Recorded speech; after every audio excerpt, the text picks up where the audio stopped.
সব সময় ইস্তেগফার পড়লে আপনি মুস্তাজাবুদ দাওয়া হয়ে যাবেন। কি হয়ে যাবেন? মানে দোয়া করলেই কবুল করবে কে? আল্লাহ। মুস্তাজাবুদ দাওয়া, এই টার্মিনোলজি, এই পরিভাষাটা কি আজকে প্রথম শুনলেন? জি জি জি। খেয়াল রাখবেন, মুস্তাজাবুদ দাওয়া মানে এমন ব্যক্তি, যেই ব্যক্তি দোয়া করতে দেরি কিন্তু দোয়া কবুল হতে দেরি হয়।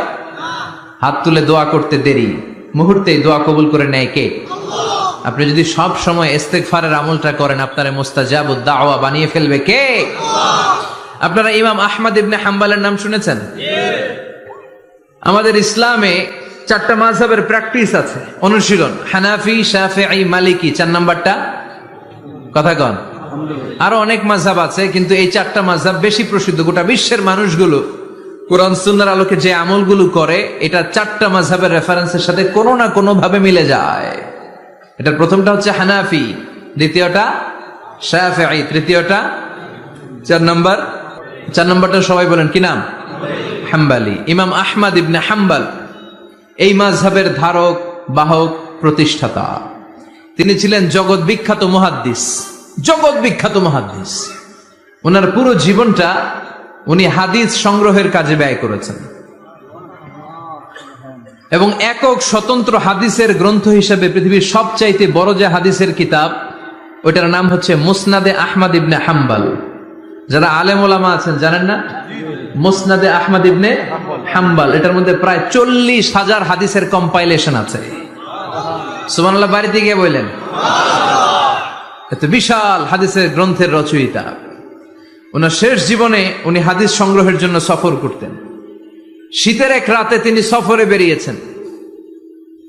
এক মসজিদে মাগরিব আর এশার সালাত পড়ে তিনি ভাবলেন ফজরের সালাত এই মসজিদে পড়ে সকালবেলা বেরোবো, যেহেতু বাইরে শীত, কই আর যাব। ব্যাগ থেকে কাঁথা বের করে হাদিস পড়তে শুরু করেছেন, আর ভাবলেন হাদিস পড়তে পড়তেই রাতটা কাটিয়ে দিব।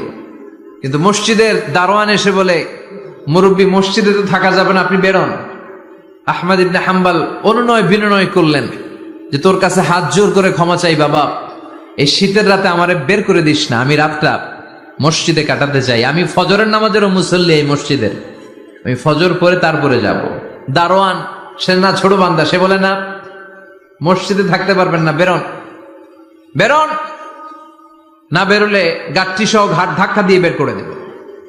চিনতে পারে নাই যে এটা মুহাদ্দিসুদ দাহর, এ যুগের সর্বশ্রেষ্ঠ মুহাদ্দিস ইমাম আহমদ ইবনে হাম্বল।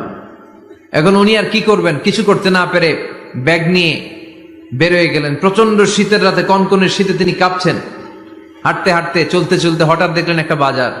ওই বাজারে এক খাব্বাজ, রুটির দোকানদার, শাবুন খাব্বাজ, যুবক রুটি বানাচ্ছে। যে সালাম দিলেন, আসসালামু আলাইকুম। বাবা, শীতের রাতে বিপদে পড়েছে, যাওয়ার জায়গা নেই। তোমার যে চুলাতে তুমি রুটি বানাও, এই চুলার পাশে বসে যদি সারা রাত আমি কাটিয়ে দেই আর চুলা থেকে আগুন পোয়াই, তোমাকে কোনো ক্ষতি হবে?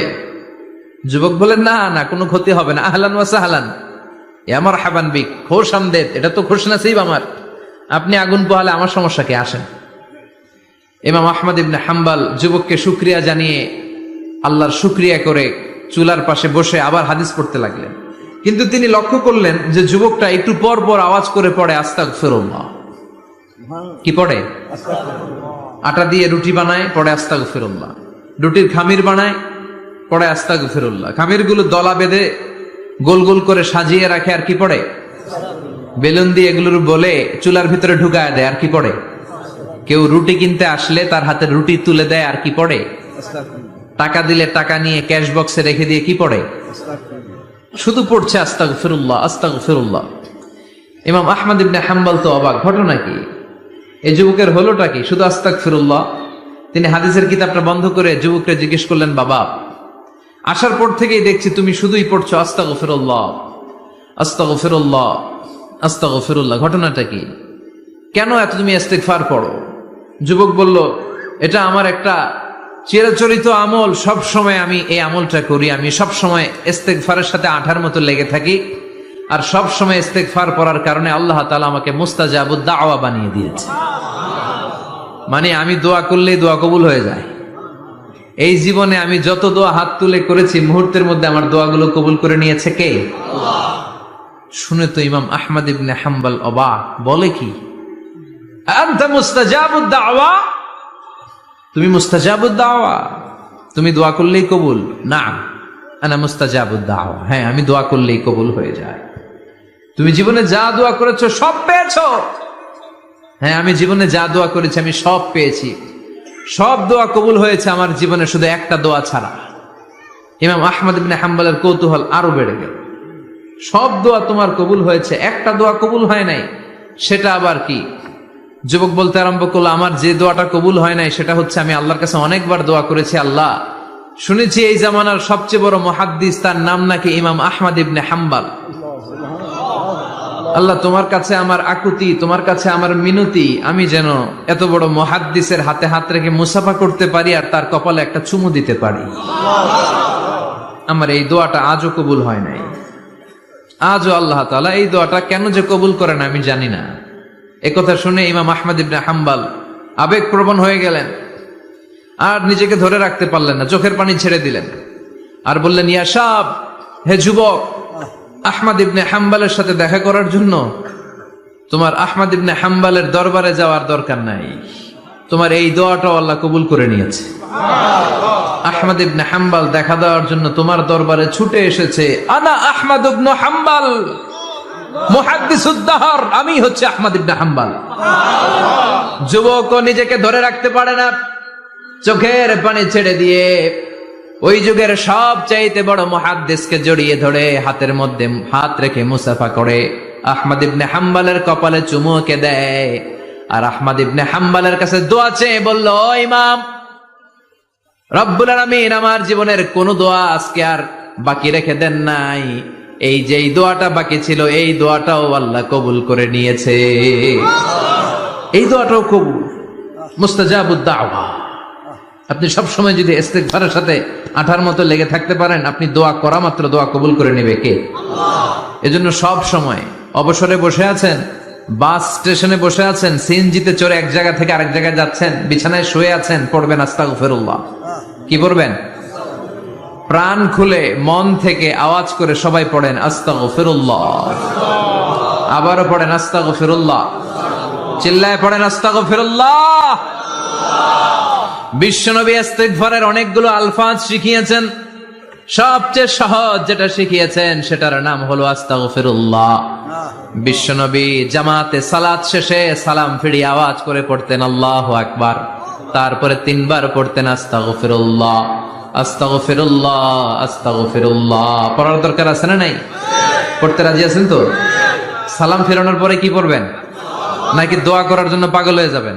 আল্লাহুম্মা আমিন ইয়া আরহামার রাহিমিন, আছে না নাই? পাগল হয়ে যায় দোয়া করার জন্য, কিন্তু তাসবিহ গুলো পড়তে চায় না। বিশ্বনবী লম্বা তাসবিহ পড়তেন, সালাম ফেরানোর পরেই আস্তাগফিরুল্লাহ। পড়তে রাজি আছেন? আবার বিশ্বনবী বললেন, যে ব্যক্তি পড়বে আস্তাগফিরুল্লাহ আল্লাযী লা ইলাহা ইল্লা হুয়াল হাইয়ুল কাইয়্যুম ওয়া আতুবু ইলাইহি, যুদ্ধের ময়দান থেকে যদি কেউ পালিয়ে যায় তার কোনো মাফ নাই, এটা অনেক বড় কবিরা গুনাহ। আত-তাওয়াল্লি মিন ইয়াউমিজ যাহফ, যুদ্ধের ময়দান থেকে পালালে ওর কোনো মাফ নাই। বিশ্বনবী বলেন, যুদ্ধের ময়দান থেকে পালিয়ে এসেছে কোন মুসলিম সৈনিক, সেও যদি এই আস্তাগফিরুল্লাহ আল্লাযী লা ইলাহা ইল্লা হুয়াল হাইয়ুল কাইয়্যুম ওয়া আতুবু ইলাইহি মন থেকে পড়ে, তার জীবনের গুনাহ আল্লাহ মাফ করে দিবে। আবার সাইয়েদনা আবু বকর, সহিহ বুখারীর বর্ণনা, বিশ্বনবীরে বললেন, ইয়া রাসূলুল্লাহ আল্লিমনি দুআআন আদউ বিহি ফি সালাতি, ও নবী আপনি আমারে এমন একটা দোয়া শিক্ষা দেন যেই দোয়াটা আমি নামাজের মধ্যে করব। বিশ্বনবী বললেন, তুমি নামাজের মধ্যে পড়ো, আল্লাহুম্মা ইন্নী যালামতু নাফসি যুলমান কাসীরা ওয়া লা ইয়াগফিরুয যুনুবা ইল্লা আনতা ফাগফিরলি মাগফিরাতাম মিন ইনদিকা ইন্নাকা আনতাল গফুরুর রহিম। সুবহানাল্লাহ। এটারে আমরা বলি দোয়া মাসুরা, এটাও একটা ইস্তিগফার। যেখানেই ক্ষমা চাওয়ার কথা আছে ওইটাই ইস্তিগফার, বুঝতে পেরেছেন? আল্লাহুম্মা ইন্নী যালামতু নাফসি, ও আল্লাহ অনেক জুলুম করেছি, যুলমান কাসীরা, জুলুমের শেষ নাই, ওয়া লা ইয়াগফিরুয যুনুবা ইল্লা আনতা, আপনি ছাড়া এই জুলুম আর পাপ ক্ষমা করার কেউ নাই, ফাগফিরলি মাগফিরাতাম মিন ইনদিক, নিজ গুণে আমার গুনাহ ক্ষমা করে দেন, ওয়া লা ইয়াগফিরুয যুনুবা ইল্লা আনতা, আপনি ছাড়া গুনাহ ক্ষমা করার দ্বিতীয় কেউ নাই। আমাদের পাপ ক্ষমা করার আর কোন সত্তা আছে? চিল্লায় বলেন। আবার বিশ্বনবী বললেন, যত ইস্তিগফার আছে সব ইস্তিগফারের সেরা সর্বশ্রেষ্ঠ ইস্তিগফারের নাম সাইয়্যিদুল ইস্তিগফার। কি নাম? সহিহ বুখারীর বর্ণনা, শাদ্দাদ ইবনে আউস রাদিয়াল্লাহু তাআলা আনহু বর্ণনা করে বলেন, কেউ যদি দিনের বেলা একবার সাইয়্যিদুল ইস্তিগফার পড়ে, ওই দিন যদি লোকটার মৃত্যু হয়ে যায়, মুহূর্তের মধ্যে লোকটার জান্নাতি ঘোষণা দিয়ে দিবে কে? রাত্রি বেলা যদি কেউ সাইয়্যিদুল ইস্তিগফার একবার পড়ে, ওই রাতে ইন্তেকাল হলে তার জীবনের সব গুনাহ মাফ করে দিয়ে ওই লোকটারেও জান্নাতি করে দিবে কে? দিনে যদি সাইয়্যিদুল ইস্তিগফার একবার পড়েন, ওই দিনে ইন্তেকাল করলে আপনি জান্নাতি।